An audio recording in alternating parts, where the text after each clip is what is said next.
The Doom of Valyria. With the destruction of the Rhoynar, Valyria soon achieved complete domination of the western half of Essos, from the narrow sea to Slavers Bay, and from the summer sea to the shivering sea. Slaves poured into the freehold, and were quickly dispatched beneath the 14 flames to mine the precious gold and silver the freeholders loved so well. Perhaps in preparation for their crossing of the narrow sea, the Valyrians also established their westernmost outpost on the isle that would come to be known as Dragonstone, some 200 years before the Doom. No king opposed them, and though the local lords of the narrow sea made some effort to resist it, the strength of Valyria was too great. With their arcane arts, the Valyrians razed the citadel at Dragonstone. 2 centuries passed, centuries in which the coveted Valyrian steel began to trickle into the 7 kingdoms more swiftly than before, though not swiftly enough for all the lords and kings who desired it. And although the sight of a dragon lord flying high above Blackwater Bay was not unknown, it occurred more frequently as time passed. Valyria felt its outpost was secured, and the dragon lords thus continued their schemes and intrigues on their native continent. And then, unexpected to all, save perhaps Aena Targaryen and his maiden daughter Daenerys the Dreamer, the Doom came to Valyria.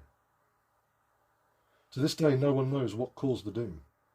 Most say that it was a natural cataclysm, a catastrophic explosion caused by the eruption of all 14 flames together. Some septons, less wise, claim that the Valyrians brought the disaster on themselves for their promiscuous belief in 100 gods and more, and in their godlessness they delved too deep and unleashed the fires of the 7 hells on the freehold.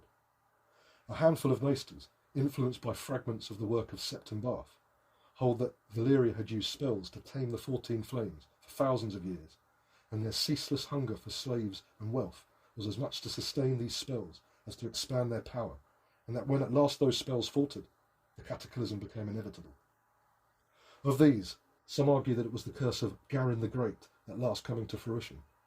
Others speak of the priests of R'hllor calling down the fire of their god in queer rituals, some wedding the fanciful notion of Valyrian magic to the reality of the ambitious great houses of Valyria, have argued that it was the constant whirl of conflict and deception amongst the great houses that might have led to the assassinations of too many of the reputed mages who renewed and maintained the rituals that banked the fires of the 14 flames.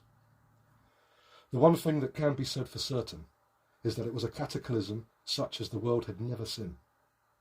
The ancient mighty freehold, home to dragons and to sorcerers of unrivalled skill, was shattered and destroyed within hours. It was written that every hill for 500 miles split asunder to fill the air with ash and smoke and fire, so hot and hungry that even the dragons in the sky were engulfed and consumed.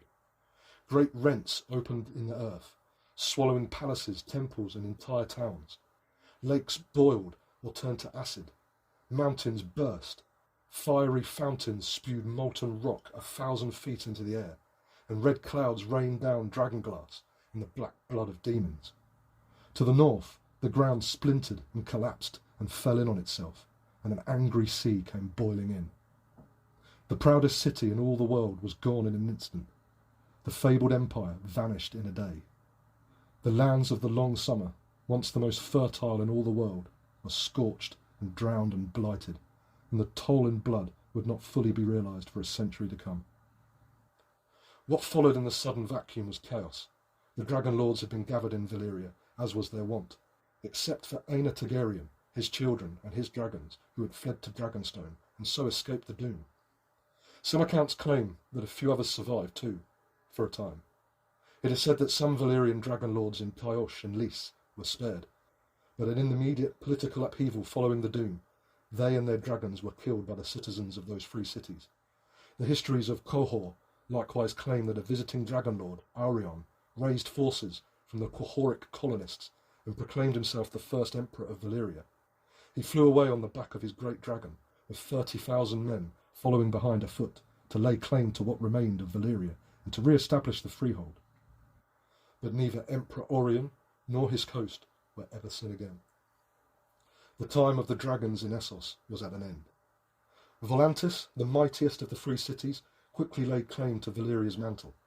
Men and women of noble Valyrian blood, though not dragon lords, called for war upon other cities. The Tigers, as those who advocated conquest became to be known, led Volantis into a great conflict with the other free cities.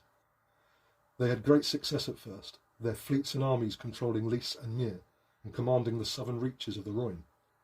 It was only when they overreached and attempted to seize Tyosh, as well as the burgeoning empire, collapsed. Unnerved by the Volantine aggression, Pentos joined the Tyoshian resistance. Mir and Lys rebelled, and the Sea Lord of Bravos provided a fleet of 100 ships to aid Lys. Also, the Westerosi Storm King, Argalak the Arrogant, led a host into the disputed lands in return for the promise of gold and glory, that defeated a Volantine host attempting to retake Mir. Near the end, even the future conqueror, the still young Aegon Targaryen, became involved in the struggle. His ancestors had long looked east, but his attention from an early age had been turned westward. Still, when Pentos and Tyosh approached him, inviting him to join a grand alliance against Volantis, he listened. And for reasons unknown to this day, he chose to heed their call, to a point. Mounting the Black Dread, it is said that he flew to the east, meeting with the Prince of Pentos and the Magisters of the Free City, and from there flew Balerion to Lys, in time to set ablaze a Volantine fleet that was preparing to invade the Free City. Volantis suffered further defeats at Dagger Lake, where the fire galleys of Qohor and Norvos destroyed much of the Volantine fleet that controlled the Rhoyne. And in the east, when the Dothraki began to swarm out of the Dothraki Sea, leaving ruined towns and cities in their wake as they fell on the weakened Volantis. At last, the Elephants, the Volantine faction who favoured peace and who were largely drawn from a wealthy tradesmen and merchants who suffered most in the war, took power from the Tigers who had favoured conquest and put an end to the fighting.